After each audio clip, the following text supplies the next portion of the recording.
하나님 말씀은 디모데후서 2장 3절에서 7절 말씀입니다. 또 다같이 이 말씀을 우리가 한 목소리로 봉독을 하도록 하겠습니다. 말씀을 읽을 때는 다들 말씀 앞에 서주시길 바라고 한 목소리로 아주 크게 오늘 하나님의 말씀을 읽도록 하겠습니다. 다같이 읽겠습니다. 내가 그리스도 예수의 좋은 군사로 나와 함께 고난을 받을지니 군사로 다니는 자는 자기 생활에 얽매이는 자가 하나도 없나니 이는 군사로 모집한 자를 기쁘게 하려 함이라. 경기하는 자가 법대로 경기하지 아니하면 면류관을 얻지 못할 것이며 수고하는 농부가 곡식을 먼저 받는 것이 마땅하니라. 내 말하는 것을 생각하라. 주께서 범사에 내게 종명을 주시리라. 아멘. 이는 하나님의 말씀입니다. 오늘 읽을 말씀은 바울이 그의 사랑하는 아들 디모데에게 마지막으로 이제 권면하고 명령하는 유언 같은 말이죠. 네가 그리스도의 사랑으로 또 그리스도인으로서 살아가려면, 성도로서 살아가려면 어떤 모습을 가져야 하는가를 지금 들려주고 있습니다. 우리는 지난 시간에 첫 번째 그리스도인은 어떤 사람과 같다고요? 군사와 같다. 우리가 3절, 4절에서 이렇게 되죠. 내가 그리스도의 좋은 군사로 나와 함께 고난을 받을지니. 모든 성도들은 그리스도의 정말 좋은 군사, 아주 정말 군인다운 그런 군사로서 살아가면서 고난을 받게 된다는 것이죠. 그래서 군사로 다니는 사람, 군사에 복무하고 있는, 군인으로 복무하고 있는 사람은 자기 생활에 붙들려서 얽매이는 사람이 하나도 없다. 그러면서 그가 왜 군사로 소집을 당했느냐? 자기를 소집한 하나님의 기쁨을 위해서 우리가 그리스도의 군사가 되었다. 이 말씀을 우리가 지난주에 생각을 하면서 모든 성도들은 그리스도의 좋은 군사라는 것을 생각했습니다. 그리고 오늘은 두 번째로 5절에 나와 있는 말씀으로 이 바울 사도는 디모데에게 또 다른 그림을 그리고 이미지를 이야기해 줍니다.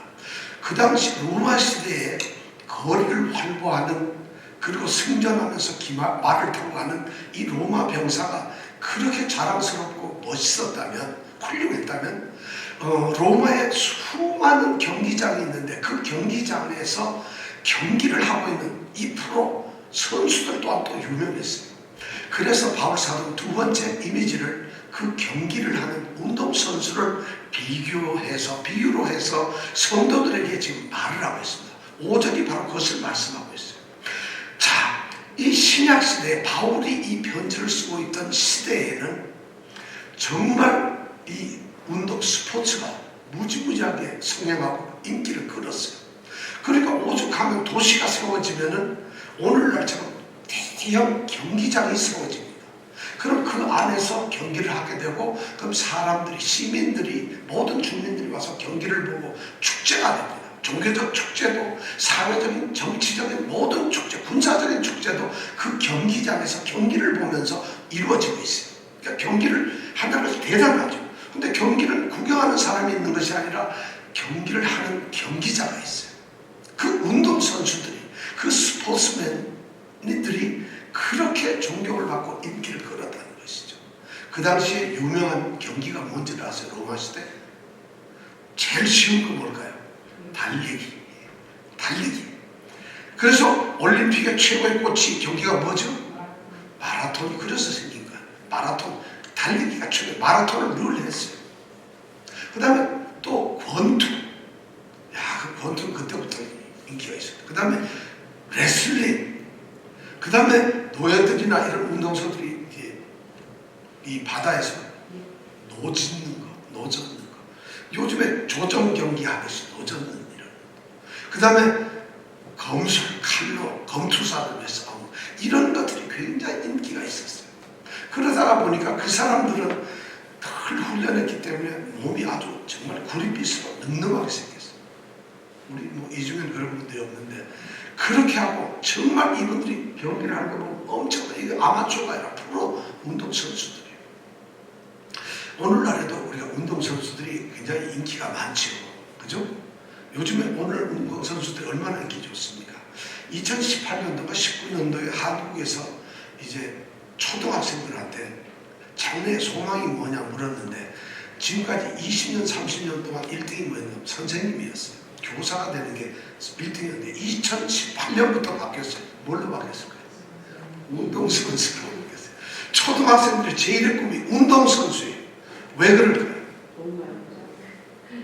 돈을 많이 버니까, 인기가 좋으니까, 또 그리고 너무 운동선수가 괜찮으니까. 여자애들은 조금 연예인 쪽을 좋아하는데 남자애들은 압도적으로 운동선수를 좋아했어요. 정말 돈을 많이 벌어요. 여러분, 인기 좋지만 돈도 많이 벌고 또 운동선수들은 다 건강하고 어디서 보면 정말 멋있잖아요. 운동선수들이 돈을 얼마나 버는지 아세요? 요즘에?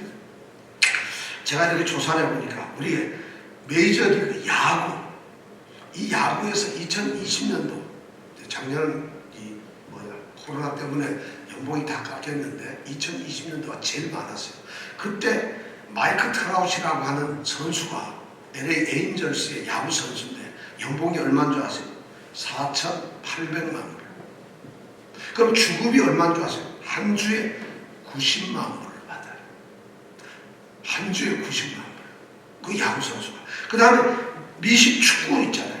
축구에서 패트릭 마홈스라고 하는 선수가 있어요. 캔사스시티에 소속되어 있는 사람인데 이 선수도 연봉이 4,500만 불.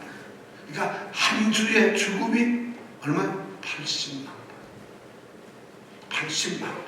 그 다음에 미국 농구, 이 NBA 있잖아요. 농구에서 최고 많이 받는 사람이 누군지 알아요? 골든스테이트에 있는 스테판 캐리라고 하는 친구예요.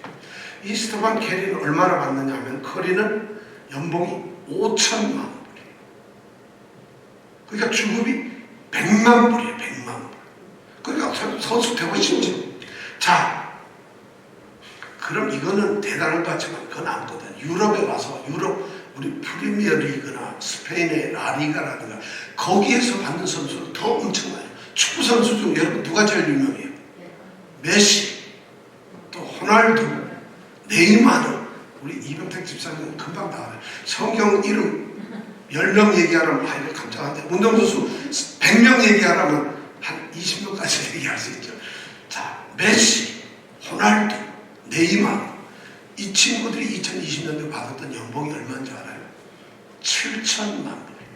아까 야구 선수 5천만 불. 이거 아무 7천만 불 받아요.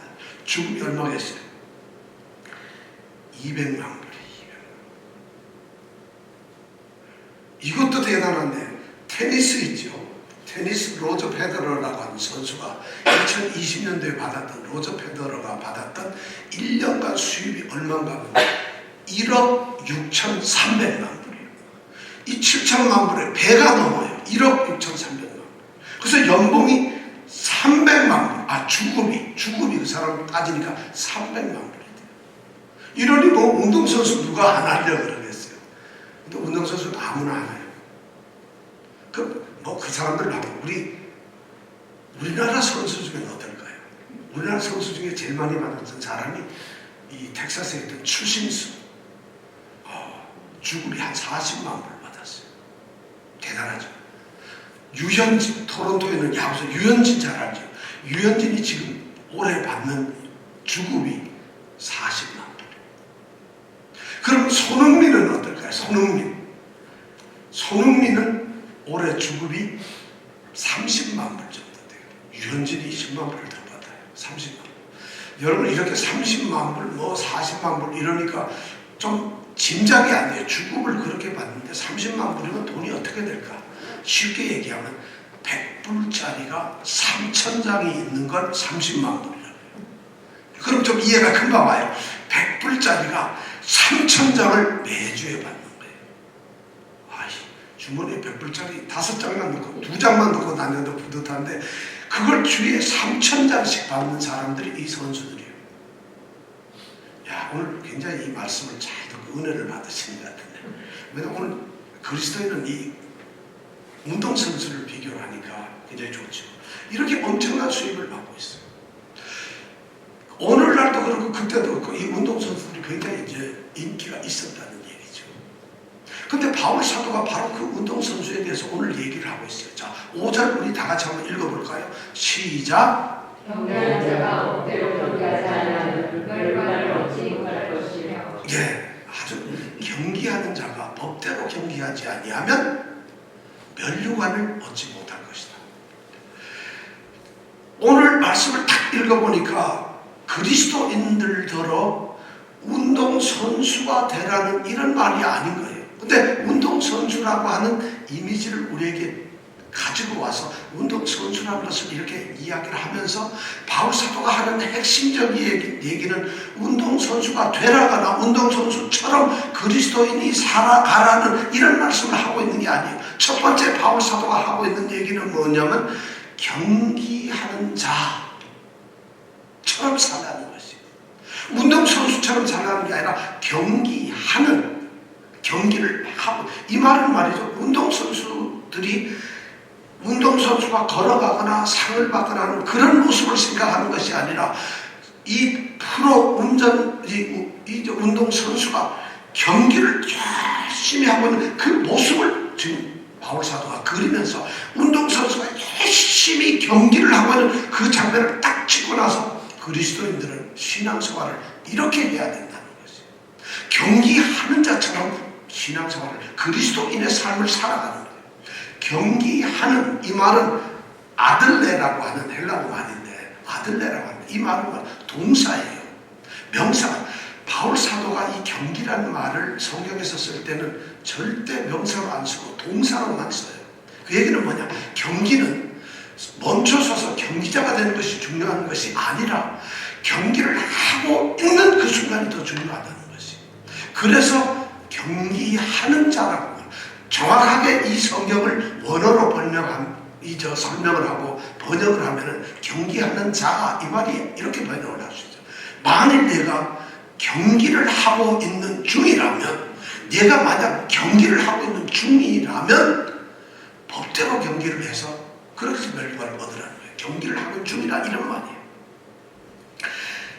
이 말을 성도들에게 비유할 때 뭐냐면, 경기자처럼 아까 그런 운동선수처럼 되는 것이 아니라 그 운동선수가 경기를 하고 땀을 뻘뻘 흘리고 치열하게 격렬하게 자기 모든 것을 다해서 경기를 하고 있는 그 모습을 보여주면서 신앙의 삶은, 복음을 전하는 사람들은, 믿음의 사람들은, 그리스도인들은 이런 모습으로 신앙생활을 해야 된다는 것을 얘기하고 있는 거예요.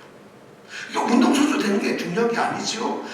우리는 운동선수라고 하는 그런 자격, 신분, 그리스도인이라고 하는 신분, 자격, 또는 우리가 성도라고 하는 이런 데도 관심이 있는데, 바울 사도가 지금 비유를 하고 있는 것은 그런 명사가 아니라 운동선수라는 자체, 성도라는 그 자체가 아니라 성도로서의 삶을 살아가고 있는 그 모습을 이야기하면서 운동선수처럼 믿음의 삶을 치열하게 살아가는, 믿음의 삶을 그렇게 살아가는 것이.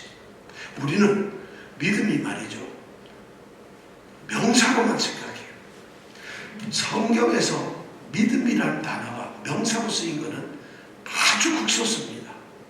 성경에서 믿는다, 믿어라, 믿고 있는, 전부 다가 믿는다가 동사로 쓰여요. 왜냐하면 믿음이란 정지된 것이 아니에요. 어떤 명사적 모습이 아니라 동사예요, 동사. 믿음은 행하는 것이에요. 실천하는 거예요. 이 그리스도인들을 바울 사도는 비유하면서 믿음이라고 하는 것을 무슨 가지고 있는 보화처럼, 소유하고 있는 어떤 재산처럼, 믿음이라는 것이 어떤 자기에게 필요한 어떤 물건처럼 간직하는 것이 아니라 그 믿음으로만 그냥 살아가는 것이. 이것을 비유하면서 바울 사도는 경기하는 자처럼, 경기를 하는 것처럼, 경기를 격렬하게 하는 것처럼 그리스도인답게 살라는 말. 그게 경기하는 자라는 말에 들어있는 의미예요. 근데 그걸 우리가 번역을 조금 이렇게 해놔가지고 마치 운동선수가 되어야 되는, 그런 선수처럼 되어야 되는, 그렇게 막 훌륭한 사람이 되어야 되는 거 착각을 하면 안 돼요. 바울 사도는 그 어떤 운동선수도 그가 정말 아주 투철한 끈기 있게 땀을 막 뻘뻘 흘려가면서 열심히 승리를 위해서 뛰고 싸우고 권투하는 그 모습을 지금 성도들에게 그려주면서, 이 모습을 봐라. 그리스도인들은 이렇게 살아야 한다. 이런 신앙생활을 해야 된다 하는 거예요. 그러니까 잠을 잘 수가 없어요. 개운하게 우리가 신앙생활을 적당하게 할 수가 없다는 것이. 그냥 편안하게 할 수가 없다. 안정적으로 핑계댈 수가 없다. 왜냐하면 이건 경주니까. 이런 신앙생활. 그러면서 이 경기하다는 이 단어를 뭐 과거나 이런 게 아니라 꼭 현재 진행 동사로 쓰고 있어요. 그 얘기는 뭐냐? 삶에서의 우리 그리스도인들은 경기는 그렇게 하고 있는 것처럼 믿음을 가진 성도들은 믿음의 훈장을 달거나 계급장을 달거나 믿음의 어떤 명함을 들고 다니는 것이 아니라 믿음의 삶을 살아가고 있어야 된다는 것이에요. 그것을 우리에게 얘기해 주고 있어요. 그래서 경기하는 자라는 말씀을 쓰고 있어요. 정말 참 그런 모습이 대단하잖아요. 그런 사람들이 바로 경기를 하는 사람들의 모습이에요. 그렇게 경기 생활을 하라는 것이에요. 저는 우리 가장 그리스도인들은 심각한 것이 뭐냐면은 바로 그런 거거든요. 이 신앙생활이라는 것이 어떤 직분을 갖다가 하나씩 맡아가는 그런 것이 신앙생활의 어떤 변화고 그것이 만약 신앙생활의 어떤 진보라고 착각을 할 수도 있어요. 신앙생활이라는 것이 어떤 행위를 뭔가 많이 쌓아놓는 것이라고 생각을 하고 있어요. 지금 오늘 바울 사도가 얘기하는 것은 그런 것이 그런 어떤 자기의 신분이 어떻게 되었다는 그런 것을 이야기하고 있는 것이 아니라 그걸 뛰어넘어가지고 지금 현재 무엇을 하고 있느냐, 믿음을 통해서 무엇을 하고 있느냐, 그리스도인들은 무엇을 하고 있느냐는 것이 그것을 지금 얘기하고 있어요. 무엇을 하고 있느냐. 운동선수를 봐라 그래요. 경기장에 가서 경기를 그렇게 보면서 뭘 보느냐. 그들이 경기를 위해서 최선을 다하고 넘어져 다리가 막 부상이 될 정도로 뛰고 달리고 넘어져 그런 아주 처절한 그런 경기를 보면서 신앙생활을 하라. 이것을 우리에게 얘기해 주고 있어요. 그리스도인은 운동선수가 경기를 하는 그 모습처럼 신앙생활을 해야 된다는 것이에요. 그런 것이 그리스도인의 모습이에요. 자, 두 번째는 뭐냐면 그리스도인은 경기를 하는데 법대로 경기를 해야 돼요. 경기하는 자가 법대로 경기하지 아니하면 너무 당연한 말이잖아요. 모든 운동에는 규칙이 다 있죠. 축구도 다 규칙이 있어요. 규칙이 없다고 생각해 보세요. 그럼 축구가 얼마나 재미가 없겠어요. 규칙이 있으니까 골 넣느라고 제일 골문 앞에 가만히 서 있었는데 업사이드 그래서 골이 들어가도 골이 안 돼버려요. 골이 탁 날아오는데 도저히 어떻게 넘는 거를 얼른 손으로 잡아가지고 골을 넣으면 이건 핸들링이라서 골이 안 돼. 바로 이런 규칙이 있는 거예요. 그러니까 이 경기를 하는 사람은 법대로 규칙대로 경기를 그래야만 이게 경기가 온전하다는 거예요. 그러니까 믿음의 삶에서도 마찬가지예요. 믿음의 삶을 산다 해서 어떻게 그냥 막 믿음 생활 제멋대로 기술 발휘하고 힘 발휘하는 운동선수들처럼 아무렇게나 하는 것이 아니에요. 그들이 다 법의 규칙, 운동선수의 규칙을 지키듯이 믿음의 삶 그리스도인들도 그리스도인의 삶의 규칙이 있다는 거죠. 그대로 살아야 된다. 이 규칙에서 어긋나면은 운동선수들이 실격자가 되어버려요. 파울을 하게 되면 제재를 받아요.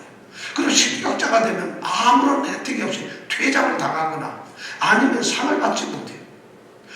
믿음 생활을 하는 사람들이 만약 믿음 생활을 해야 할 그 방법대로 하지 아니한다면은 그 사람은 이단이 되어버려요. 아니면 하나님께 버림을 받아요. 그 사람은 믿는다고 알고 있지만 믿는 사람이 되지 않는다는 거죠. 지금 바울 사도는 이 운동선수의 경기를 가지고 하면서 경기하는 것처럼 신앙생활해라. 법대로 신앙생활해라. 지금 이렇게 말하고 있어요. 두 번째가 법대로 하는 거예요. 자, 법대로 한다는 게 뭘까요? 이게 노미무스라고 하는 말인데 율법이라는 이런 의미인데 어떤 규칙을 말하는 거지. 그 법대로 경기를 하라는데 여기 두 가지 그 당시에 법대로 경기를 해라 하는 이 말에는 법대로라는 말이 두 가지 의미를 그 당시에 가지고 있었어요. 그게 뭐냐면 첫 번째는 뭐냐면 이거예요.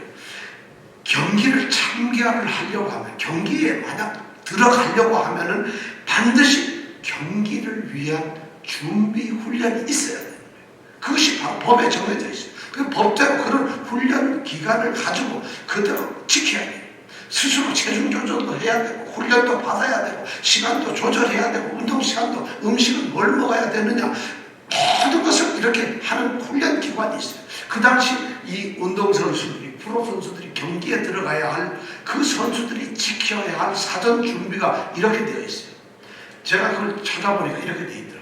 이 훈련 거치지 않으면 경기에 들어갈 수가 없어요. 아무리 그 사람이 훌륭해도 이 사전에 준비된 훈련이 있지 아니하면 경기에 경기를 할 수가 없어요. 다시 말해서 성도들이 어떤 일정한 자신의 자격을 갖추는 준비하는 이런 것이 없으면 신앙생활이 힘들다는 거예요. 그래서 우리는 훈련을 하는 것이죠. 자, 그럼 어떤 운동 자격이 있느냐?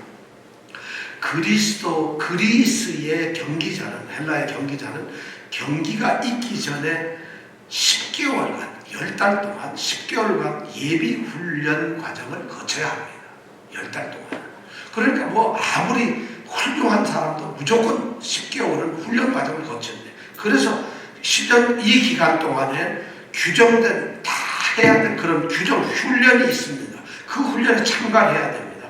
그리고 정규적이고 규칙적인 생활을 다 해야 됩니다. 그 생활 방식이 또 있어요. 그리고 엄격하게 그래가지고 이 다른 사람들, 평상시의 삶과는 완전히 분리된 사람들, 우리 성도들이 한번 이걸 잘 생각해 보세요. 성도들이, 자, 여기 선수들이 10년 동안 예비훈련, 10개월 동안 하듯이 우리 성도들도 뭐 보면은 그렇게 그리스도인들도 그렇게 살아야 될지 몰라요.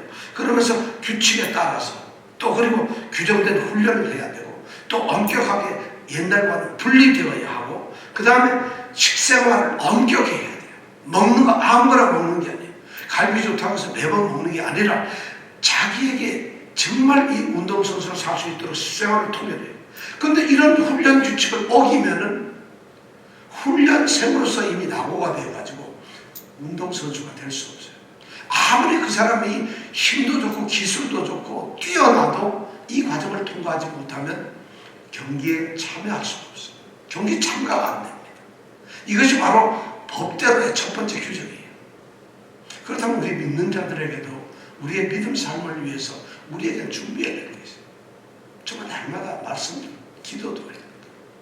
또 우리가 정말 말씀을 통해서 하나님의 뜻이 뭔가를 우리가 날마다 익혀가고 그러면서 우리가 예수를 받아들이고 영접하고 그리고 우리가 세례도 받아야 돼요. 그리고 우리가 예수님을 주님으로 모셔야 돼요. 그 주님으로 모시는 우리의 삶을 훈련에 관계 들어야 돼요. 아무 생각 없이 운동선수가 되는 것이 아니라 처절한 경기를 하는 선수처럼 참다운 믿음의 생활을 하려는 그런 성도들은 모든 이런 훈련 과정을 거쳐야 된다는 거예요. 똑같이 이 전화기를 켜놓고 봐도 유튜브를 봐도 무슨 재미난 연속 보고 재미난 이런 걸 보는 것이 아니에요. 사실 그냥 구별된 사람들이어야 돼요. 그들이 그런 훈련된 모습을 가져야만 올바른 경기를 할 수 있다는 거죠. 정말 이 신앙의 태도에도 똑같아요. 여러분 경기자들을 생각하면서 바울사도가 지금 그런 얘기를 너희들 다 잘 알지 않느냐. 저렇게 정말 투철한 그런 걸로 경기를 하고 있는 저 선수들이 법대로 하기 위해서 여기에 나오기 위해서 뭘 해야 되는지 알지 않느냐. 성도들, 에베소에 있는 성도들, 그리스도인들, 복음 전파자들이 무엇을 해야 되는지 너희들이 알지 않느냐 하는 것을 지금 우리에게 두 번째로 법대로 하라고 얘기를 해주고 있어요. 법대로의 두 번째는 뭐냐면은 우리가 잘 아는 대로 경기 규칙 지키는 거예요. 자기 통제 잘해야 됩니다. 자기를 잘 정말 억제 잘해야 됩니다. 그리고 정말 제대로 규칙을 지켜야 돼요. 그러니까 이런 사전 준비가 필요해요. 우리가 바울은 다른 성경 고린도전서 9장에 보면 이런 말씀을 하고 있어요.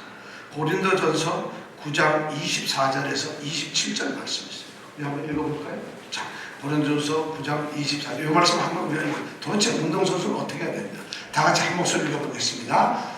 운동장에서 다름질하는 자들이 다 달아날지라도 오직 상 얻는 자는 하나인 줄을 너희가 알지 못하느냐. 너희도 얻도록 이와 같이 다름질하라. 이기기를 다투는 자마다 모든 일에 절제하나니 저희는 썩을 면류관을 얻고자 하되 우리는 썩지 아니할 것을 얻고자 하노라. 그러므로 내가 다름질하기를 향방 없는 것 같이 아니하고 싸우기를 허공을 치는 것 같이 아니하여 내가 내 몸을 쳐 복종하게 하면 내가 남에게 전파한 후에 자기가 도리어 버림이 될까 두려워합니다.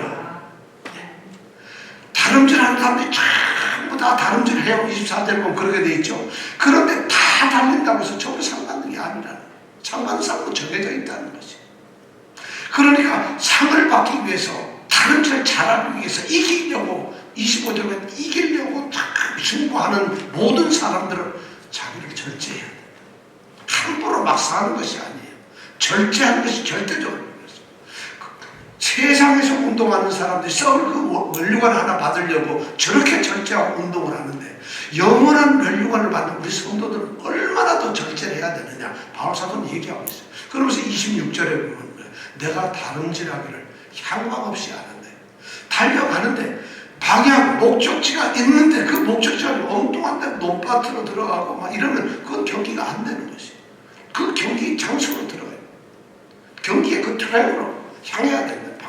방향이 똑바로 해야 돼. 그 다음에 뭐죠? 싸우기를 허공을 치는 자. 이걸 권투할 때 왜 우리 이정근 집사님 잘하는데 섀도우 복싱이라는 게 있죠. 사람이 있는 것처럼 하고 막 이렇게 공중 치는 거. 실제 시합에서 그게 필요가 없는 거예요. 묵체를 맞춰야 되는 거잖아요. 바로 그런 운동처럼 방향을 정해놓고 상대 목표물을 정확하게 가격을 하는 그런 운동을 해야 된다. 근데 그렇게 하면서 마지막 절에 보니까 자기 자신을 끊임없이 복종을 시킨다. 이건 뭐냐? 자기 자신을 끊임없이 고통스럽게 하고 훈련하고 단련하고 힘들게 한다. 왜 그러냐? 자기를 계속 돌아보는 이유는 남에게 복음 전하고 예수 잘못에 구원받아요. 성도들은 이렇게 살아요. 이렇게 전파하는 자가 자기 스스로가 거기에 얽매여서 자기가 철저하게 훈련이 안 되면 남은 구원을 시키는데 자기가 버림을 받아요. 구원을 받지 못할까 두려워한다고 바울은 얘기를 하고 있어요. 이만큼 철저하게 자기를 관리해야 된다고 되어 있어요. 정말 엄청난 거잖아요. 바로 경기를 이렇게 해야 된다는 이게 법대로 하는 것이에요. 또 하나 법대로 하는 것이 우리 히브리서 12장 1절 말씀을 보세요. 히브리서 보면 또 나와 있어요. 히브리서 1장 2절 3절 우리 12장 1절 2절 3절 한번 같은 목소리로 또 한번 읽어볼까요? 시작. 이러므로 우리에게 구름같이 둘러싼 허다한 증인들이 있으니 모든 무거운 것과 얽매이기 쉬운 죄를 벗어버리고 인내로서 우리 앞에 당한 경주를 경주하며 믿음의 주여 또 온전케 하시는 이인 예수를 바라보자. 저는 그 앞에 있는 즐거움을 위하여 십자가를 참으사 부끄러움을 개의치 아니하시더니 하나님 보좌 우편에 앉으셨느니라. 너희가 피곤하여 낙심치 않기 위하여 죄인들의 이같이 자기에게 거역한 일을 참으신 자를 생각하라. 여기 보면 경기장 모습이 12장 1절에 보면 엄청나게 잘 쓰여 있어요. 이러므로 우리에게 구름같이 둘러싼 허다한 증인들이 구름같이 둘러싼 허다한 증인들이 있어요. 경기를 하는 선수들이 경기장에 들어가면 이 스탠드에 수천 수만 명의 관중들이 쫙 구름처럼 있잖아요. 그걸 이제 바울 사도는 이 히브리서에서 똑같이 얘기를 하고 있어요. 구름같이 둘러싼 증인들이 있다면 우리가 경주를 할 때 이 증인들이 누굴까요? 이 증인들이 누굴까요? 우리 집사님들이 지금 믿음의 경주를 열심히 달리고 있는데 그것을 보고 있는 증인들이 누굴까요? 구름같이 스탠드에 앉아있는 누굴까요? 아브라함, 이삭, 야곱, 요셉, 모세, 다윗, 이사야, 바울, 베드로 이런 수많은 우리 믿음의 선진들, 믿음으로 정말 신앙생활을 하던 믿음의 우리 선진들, 조상들이 바로 허다한 구름처럼 증인들로 우리가 달리고 있는 이 믿음의 경주장에서 우리를 증인으로 지켜보고 있다는 거죠. 여러분 지금 신앙생활이 그렇게 단순한 게 아니에요. 지금 우리가 신앙생활을 하고 있는데 우리 집사님이 신앙생활을 하는데 바울 사도가 지금 지켜보고 있고 베드로가 지켜보고 있어요. 아브라함이 지켜보고 있어요. 그분들이 우리 우리가 경주장에서 뛰고 있는 이 믿음의 삶을 보면서 구름같이 둘러싼 증인들처럼 그들이 우리를 바라보고 있다. 그렇다면 우리가 그런 경기를 하는 믿음의 선수들이라면, 믿음의 사람들이라면 우리는 어떻게 될까요? 얽매이기 쉬운 것, 무거운 것들. 내가 경기를 하는데 내가 짊어져야 될 무거운 것들이 많아요. 옷이 무거우면 벗어버려야 돼요. 간단하게 입어야 돼요. 뭐 장당한 짐을 줄 수 없어요. 돈이라고 하는 것 막 그냥 가방 들고 다닐 수도 없어요. 컴퓨터만 꼭 필요해요. 들고 갈 수가 없어요. 운동할 때는. 그러니까 무거운 것들, 얽매이기 쉬운 죄 같은 것들, 이런 걸 다 벗어버려야 돼요. 그런 걸 다 벗어버리고, 그리고 경주를 하는 인내로서 경주를 한다. 참으면서. 이것이 바로 믿음의 경주라고 바울 사도는 지금 우리의 그런 모습을 보여주고 있어요. 우리가 믿음의 삶을 사는 것이 그냥 나 혼자, 우리끼리, 오늘 우리가 이렇게 신앙생활을 하고 있는 것이 아니라 우리는 허다한 증인들 앞에서 우리의 믿음 생활을 하고 있어요. 여러분, 너무 막 어수선하고 떨리잖아요. 아브라함이 우리의 믿음의 지금 허다한 증인 중에 한 사람. 우리 이정은 집사님이 믿음의 신앙생활을 하는 걸 지금 모세 할아버지가 보고 있어요.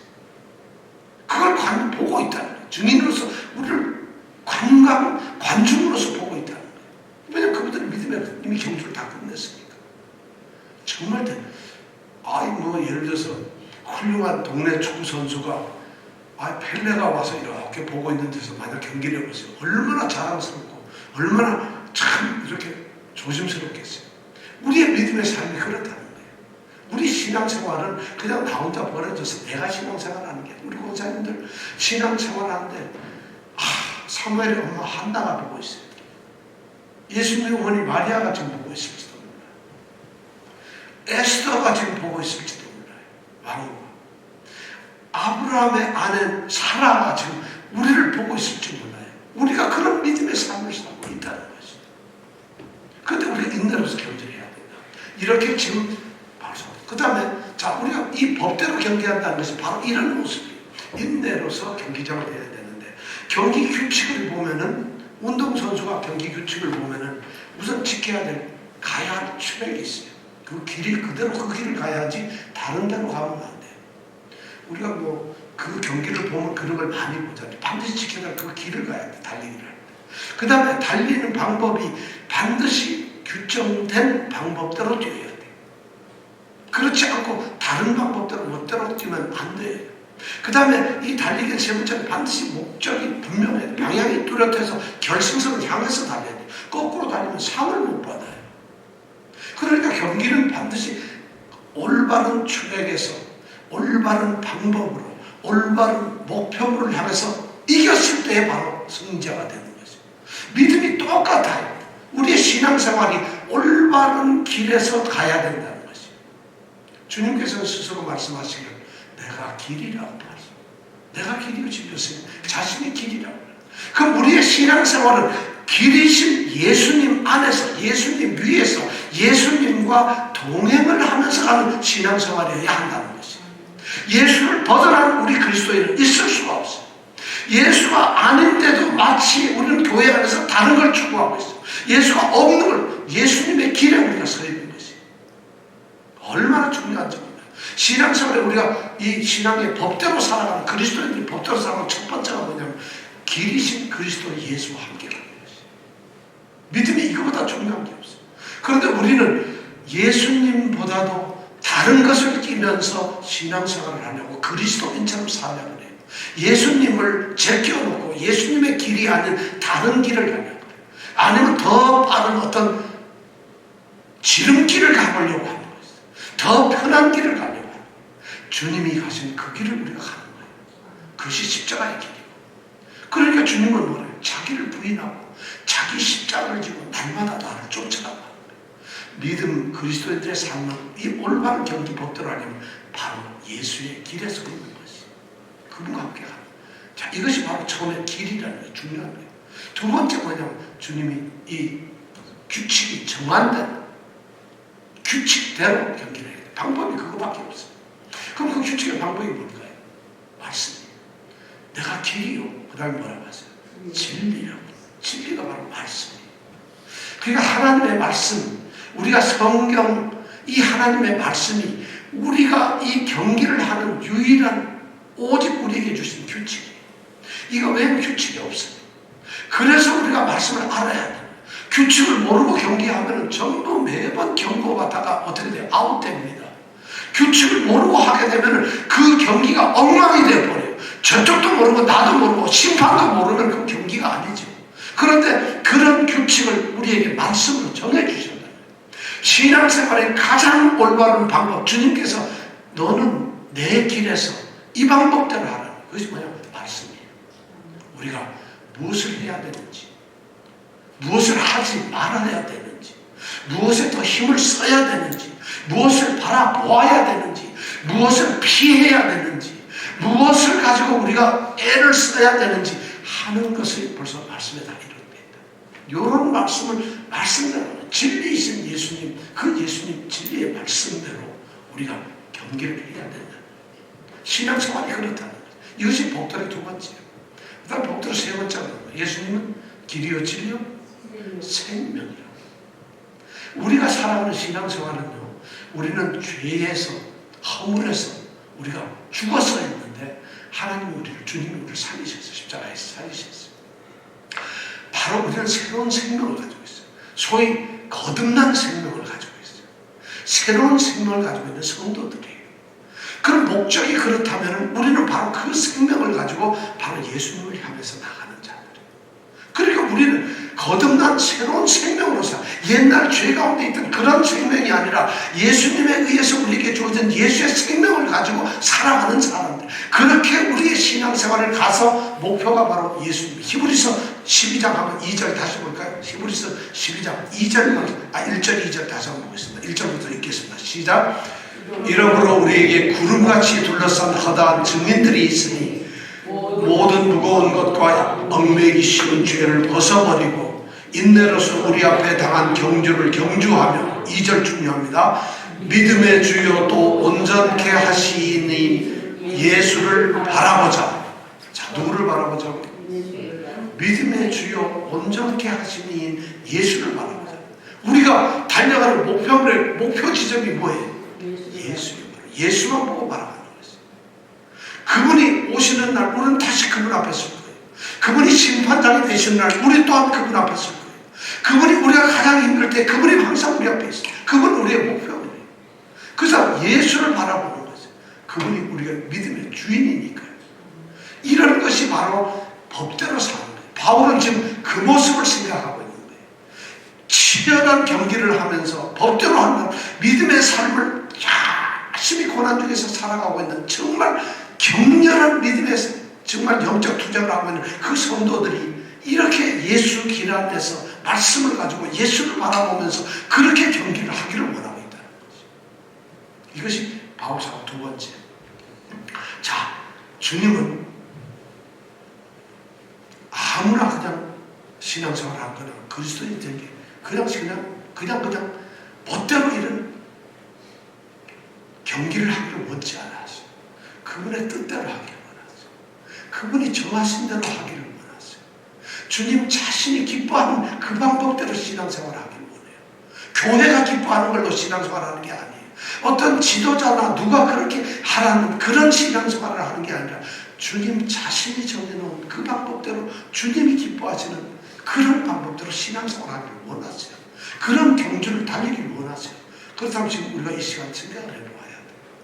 과연 우리는 어떤 신앙생활의 자리에 서 있는가? 나는 예수님과 동행하는 예수의 길에 서 있는가? 그러나 나는 말씀을 통해서 말씀이라는 규칙을 열심히 지키기 위해서 끊임없이 규칙을 따로 지켜가고 있는가? 그러나 나는 예수만 바라보고 가는가? 하는 것이 우리에게 중요하다는 거죠. 이것이 바로 법대로 경기하는 자예요. 이렇게 하지 아니하면 뭐 어떻게 된다고요? 면류관을 얻지 못한다. 면류관.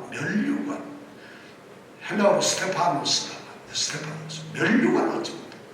경기를 해가지고 이기는 자가 갖는 것이 뭐죠? 바로 정말 결승대를 딱 뛰어나와서 확 뛰었는데 면류관을 만약 얻지 못한다면 어떻게 될까요? 그 당시 운동선수들이 달리기 선수들 올림픽에서 우승하면 뭐를 썼죠? 면류관을 썼는데 면류관이 아니고 뭘 썼을까요? 월계관. 감람나무, 올리브나무, 감람나무 가지로 이렇게 엮어가지고 그 월계관. 그 돈도 몇 푼 안 돼요. 동네 길가에 다 깔려있는 게 감람나무예요. 그런데도 올림픽 42.19 그 마라톤 코스 뛰고 우승한 자에게 그 감람나무 관을 씌워주는 거예요. 그 월계관을. 근데 그것이 그렇게 자랑스러운 것이에요. 우리에게도 동일한 그런 것이 있어요.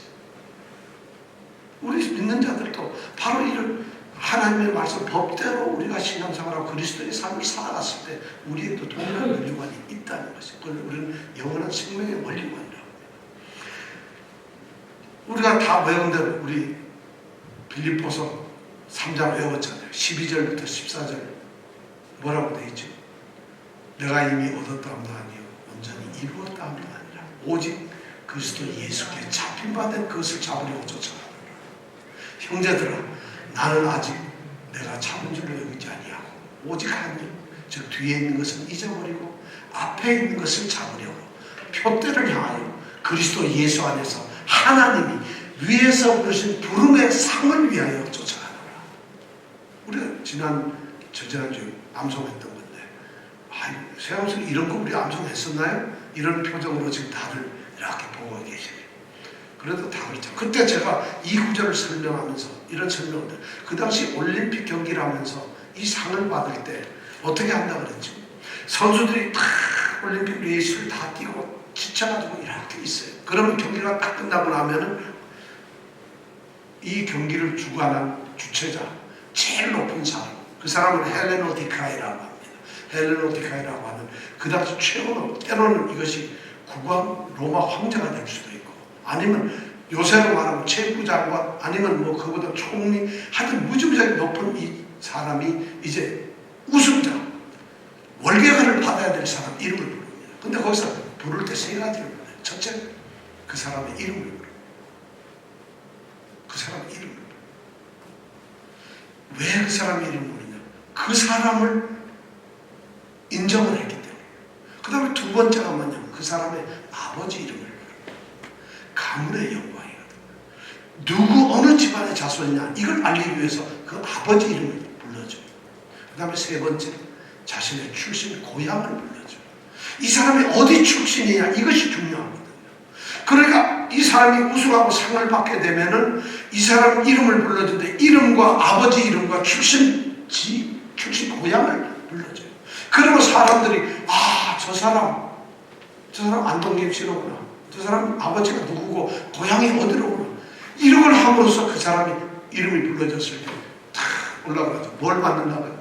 월계관을 탁 씌우는 거예요. 그러면 허다한 구름대 같은 둘러싸인 증인들이 어떻게 하겠어요? 가만히 보고 가자 이러고 하겠어요. 우려와 같은 박수와 정말 막 함성이 터지죠. 우리 운동 경기 보면 알잖아요. 바로 이런 멸류관이 우리에게도 있다는 것이에요. 그들은 썩을 멸류관을 위해서 그렇게 경기를 했는데 바울 사도는 우리는 썩지 아니할 영원한 생명의 멸류관. 그럼 우리는 어디서 이루어져? 하나님께서는 이 시간 심판자로서 생명책에다가 이름을 기록하고 있어요. 누가 잘 달렸는가? 이렇게 나오면 또 따져. 그러면서 자기 이름이 예를 들어서 우리가 합격자 발표하는데 이름 쭉 쓰는데 자기 번호가 없어요. 얼마나 당황되겠어요. 내 이름이 없다고 생각을 해봐요. 내가 경기를 달렸어요. 내가 최선을 다해서 경기를 했는데 정작 생명책에 내 이름이 없다고 생각해요. 헬라디카이로 그분이 내 이름을 부르지 않는다고 생각해요. 왜냐하면 그 심각한 문제 아니겠어요. 우리에게는 바로 그런 멸류관이 주어지는 생명의 멸류관입니다. 그래서 바울 사도는 디모데후서 4장 7절 8절에서 우리가 지금 다음에 배우게 되겠습니다. 디모데후서 4장 7절 8절에 이랬어요. 내가 선한 싸움을 싸우고 나의 달려갈 길을 마치고 믿음을 지켰으니 내가 선한 싸움을 싸웠어. 운동선수 바울 사도가 스스로 고백해요. 그리고 나의 달려갈 길을 아까 얘기한 이 준비된 경기를 했다는 거죠. 그리고 뭘 지켰어요? 믿음을 지켰다. 그러니까 이제후로는 나를 위하여 의의 멸류관이 예비되었다는 거죠. 나를 위하여. 바울사도 4장 우리가 앞으로 한 2달, 3달 뒤에 배우게 될 텐데 디모데후서 4장 그렇게 얘기했어요. 7절 7절 8절에 의의 멸관이 예비되었어요. 주 곧 의로운 심판장이 내게 주시는 것이다. 나를 위해서 그런 멸관을 채워줬다. 바울 사도는 아마 이 2장 5절 말씀, 이 경기하는 자 이야기를 쓰면서 4장 7절 8절에 그런 고백을 하고 있는 것이에요. 자기가 선한 싸움을 싸워. 정말 싸움. 이 싸움이라는 고난이죠. 그 다음에 달려갈 길을 다 맞췄다.